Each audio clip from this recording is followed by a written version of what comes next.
ഏറ്റവും നല്ല ഹൃദയം കൊണ്ടാണ് ഞാൻ നിന്നെ സ്നേഹിച്ചത്. എന്റെ മസ്തിഷ്കത്തിന് മാത്രമേ രോഗം ബാധിച്ചിട്ടുള്ളൂ. എന്റെ മനസ്സിന്നും പഴയ ചന്ദ്രന്റെ തന്നെയാണ്. പക്ഷേ നീ ഒരു പുതിയ കാമുകനെ തേടി പോയിരിക്കുന്നു. ചേട്ടാ, ചേട്ടൻ എന്നെ സംശയിക്കുകയാണോ? എന്നെ പോലെ വിശ്വസ്തയായ ഒരു ഭാര്യയെ കിട്ടിയത് ചേട്ടന്റെ ഭാഗ്യമാണ് ചേട്ടാ. ചേട്ടൻ എന്നെ ചേട്ടന്റെ സുനന്ദയാണ് പറയുന്നത് ചേട്ടാ. കേൾക്കണ്ട, എനിക്ക് ശക്തിയില്ല. ചേട്ടൻ ആശുപത്രിയിൽ കിടക്കുമ്പോൾ എത്രയോ സുന്ദരന്മാരായ ഡോക്ടർമാരും അറ്റൻഡർമാരും എന്റെ പുറകെ നടന്നിട്ടുണ്ടെന്ന് ചേട്ടൻ അറിയാമോ? എന്നിട്ടും എന്റെ മനസ്സ് ചേട്ടനിൽ മാത്രം കുരുങ്ങിക്കിടന്നു. എന്റെ മനസ്സിന്റെ ചെപ്പിൽ നിന്നും നീ എന്നേ പോയി കഴിഞ്ഞിരുന്നു. വീണ്ടും നിന്നെ അവിടെ പ്രതിഷ്ഠിക്കാൻ എനിക്കാവില്ല സുനന്ദേ, ആവില്ല. എന്റെ ചേട്ടൻ എന്താണ് പറയുന്നത്? ചേട്ടൻ ഇല്ലാതെ എനിക്ക് ജീവിക്കാനാവില്ല. മഞ്ഞണിഞ്ഞ മാമലകൾക്കിടയിൽ നിന്ന് യുദ്ധം ചെയ്ത് തളർന്ന് വീണപ്പോഴും എന്റെ മനസ്സ് മുഴുവൻ നീയായിരുന്നു സുനന്ദി. എന്റെ ചേട്ടൻ എന്താണ് ഈ പറയുന്നത്? ചേട്ടൻ ഇല്ലാതെ എനിക്ക് ജീവിക്കാനാവില്ല. എന്നെ ഉപേക്ഷിക്കരുത് സുനന്ദേ. ചൂവിനുള്ളിൽ നിന്നും ഞെക്കി തുറപ്പിച്ചെടുത്ത പൈസ വീണ്ടും അതിനുള്ളിലോട്ട് തിരികെ കയറ്റാൻ എനിക്കാവില്ല സുനന്ദേ, എനിക്കാവില്ല. എനിക്കെന്നല്ല മറ്റാർക്കും ആവില്ല. ഞാൻ എന്തൊക്കെയാണ് ഈ കേൾക്കുന്നത്? ഞാൻ എല്ലാ ദൈവങ്ങളെയും സാക്ഷി ഞാൻ പറയുകയാണ്, ചേട്ടന്റെ സുനന്ദ പതിവ്രതയായ ഭാര്യയാണ്. സത്യവാന്റെ ഭാര്യയായ സാവിത്രിയെ പോലെ ശീലാവതിയാണ്. അത് നുണ, കല്ല് വെച്ച നുണ. പറയണ മുഴുവൻ പച്ചക്കള്ളമാണ്. നിന്നെ ഉണ്ടല്ലോ ഞാൻ എവിടെ സാവിത്രിയുമല്ല ശീലാവതിയുമല്ല, എവിടെ വാസുവദത്തയാണ്. നാട്ടുകാരെ സത്യം ഞാൻ പറയാം, ഇവൾ എന്റെ ഭാര്യ സുശീലയാണ്. പോടാ ചേട്ടാ, ഇത് ധാരണയാണ്. നീ വെള്ളമടിച്ചിരിക്കുകയാണെന്ന് എനിക്കറിയാം. പക്ഷേ ഇപ്പോൾ ഈ സീരിയലിൽ നിന്നും നീ ഇറങ്ങിപ്പോണം. ഇത് നാടകമാണ് ചേട്ടാ. നാട്ടുകാരെ ഞാൻ ഒരു സത്യം പറയാം, ഇവൾ എന്റെ ഭാര്യ സുശീലയാണ്. അതെ, പേര് സുശീലയാണെങ്കിലും ഇവൾ ദുശീലയാണ്. കറുകറുത്ത എന്നോട് ക്ഷമിക്കൂ ചേട്ടാ. എന്നെ ഉപേക്ഷിച്ചാൽ ഞാൻ പിന്നെ ജീവിച്ചില്ല. പാടില്ല സുഹൃത്തുക്കളെ, ഇത് നാടകമല്ല, ഇത് ജീവിതമാണ്. സുഹൃത്തുക്കളെ, ഇവൾ വഞ്ചകയാണ്. സ്വന്തം ഭർത്താവിന് തണ്ണയിടിക്കാൻ കാശ് തരാത്ത ഇവൾ വഞ്ചകയാണ്. മൈക്കോഫിയുടെ കഴുത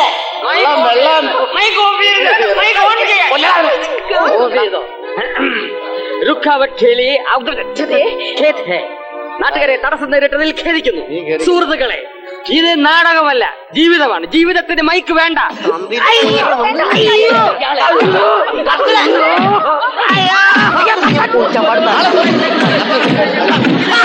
കുഞ്ഞിനെ തരാൻ കഴിയാത്ത സ്ത്രീയാണോ?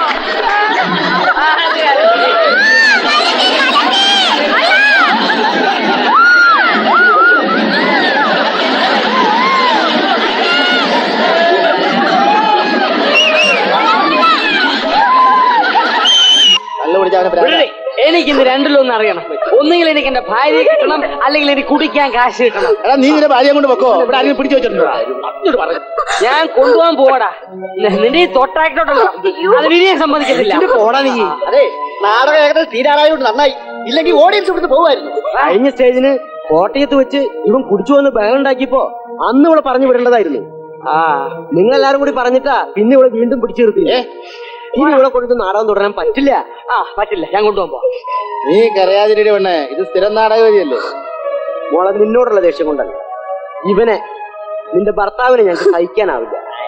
അതുകൊണ്ട് നീ ഇവനും കൊണ്ട് പൊക്കോ. ഞങ്ങൾ അങ്ങനെ ഇത്തിരി കഞ്ഞി കുടിച്ച് പൊക്കോട്ടെ.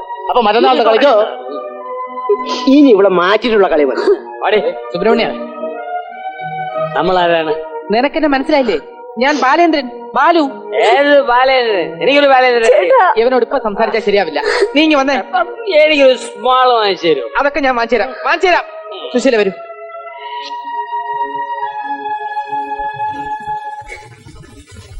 ആരെ കേറ്റും?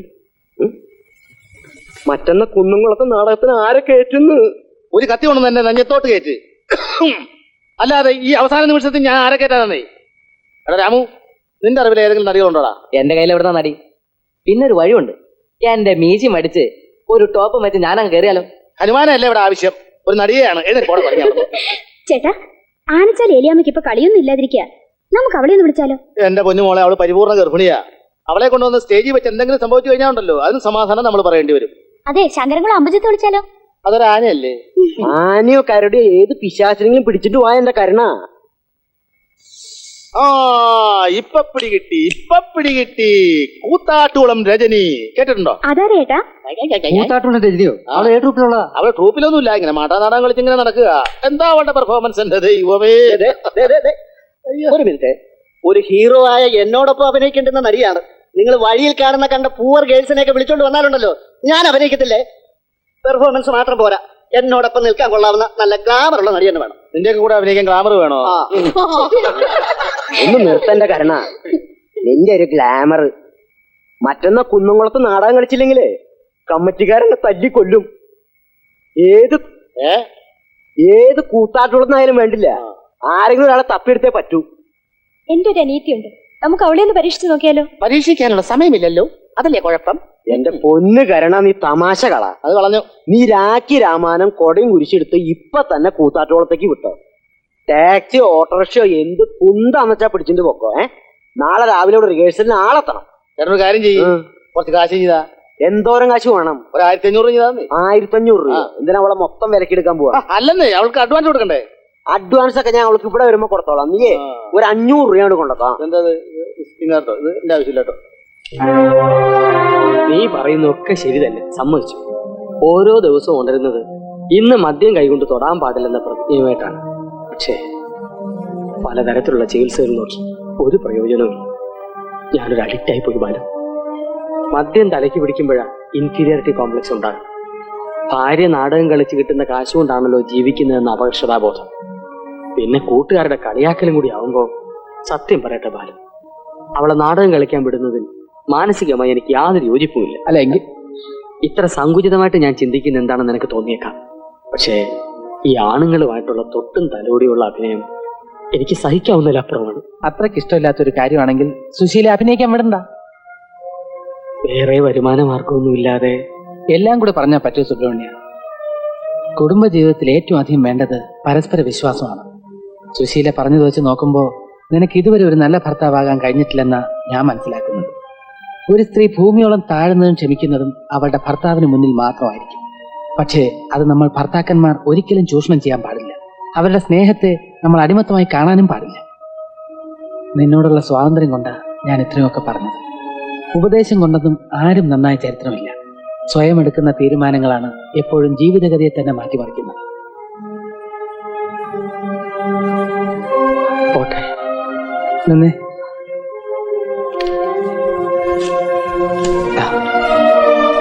വച്ചോ.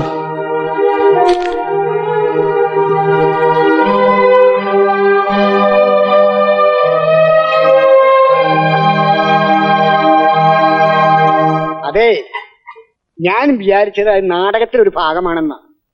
ചില നാടകത്തിൽ കണ്ടിട്ടില്ലേ ഈ കാണികളുടെ ഇടയിൽ നിന്ന് കഥാപാത്രങ്ങൾ പ്രവേശിക്കുന്നത്? ഞാൻ ശരിക്കും അങ്ങനെ കയ്യടിച്ചു. അവിടെ തലവിധി എന്നല്ലാണ്ട് എന്താ പറയണ്ടേ? സുബ്രഹ്മണ്യം അങ്ങനെ വെള്ളടിച്ച് വെളിവില്ലാതെ നാടകം കളിക്കുന്നിടത്ത് കയറി ചെല്ലാന്ന് വെച്ചാൽ വേഷമായിരിക്കും. അയാൾ ആ പെണ്ണിന്റെ ഭർത്താവാണോന്ന് എന്റെ സംശയം. നാടകക്കാരല്ലേ, വേഷങ്ങൾ പലതും കെട്ടി കെട്ടി ഏതെങ്കിലും ഒരുത്തരെ പെടയിൽ അങ്ങ് തൂങ്ങിയതാവും.